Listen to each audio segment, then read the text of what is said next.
એક વખત સૂફી સંત હસન બસરી વહેલી સવારે દરિયાકાંઠે ફરવા માટે નીકળ્યા. દરિયા કિનારે એને એક પુરુષને એક સ્ત્રીના ખોળામાં માથું નાખીને સૂતેલો જોયો.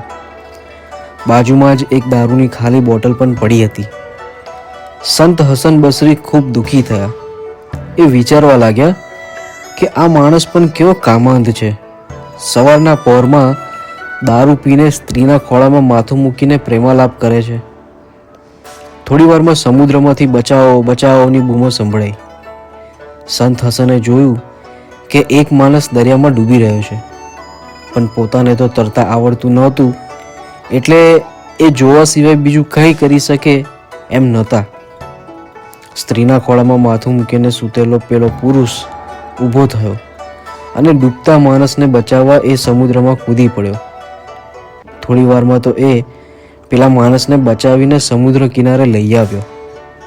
સંત હસન વિચારમાં પડી ગયા કે આ માણસને સારો ગણવો કે ખરાબ. એ પેલા પુરુષ પાસે ગયા અને પૂછ્યું, ભાઈ, તું કોણ છે અને અહીંયા શું કરે છે? પેલા પુરુષે જવાબ આપ્યો, હું એક ખારવો છું અને માછલીઓનો ધંધો કરું છું. આજે ઘણા દિવસો પછી સમુદ્રની સફર કરીને વહેલી સવારે અહીંયા પહોંચ્યો છું. મારી માતા મને લેવા માટે સામે આવી હતી અને સાથે ઘેર બીજું કંઈ ખાસ વાસણ નહોતું, એટલે આ દારૂની બોટલમાં ઘરેથી મારા માટે પાણી લાવી હતી. ઘણા દિવસની મુસાફરીનો થાક ખૂબ હતો અને સવારનું આ સુંદર વાતાવરણ, એટલે પાણી પીને મારી માતાના ખોળામાં માથું રાખીને થાક ઉતારવા અહીંયા સૂઈ ગયો. સંત હસનની આંખોમાં આંસુ આવી ગયા કે હું પણ કેવો માણસ છું.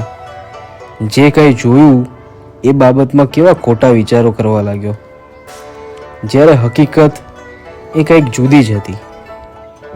મિત્રો, કોઈ પણ ઘટના માત્ર આપણને દેખાય એવી જ ન હોય, એની એક બીજી બાજુ પણ હોય.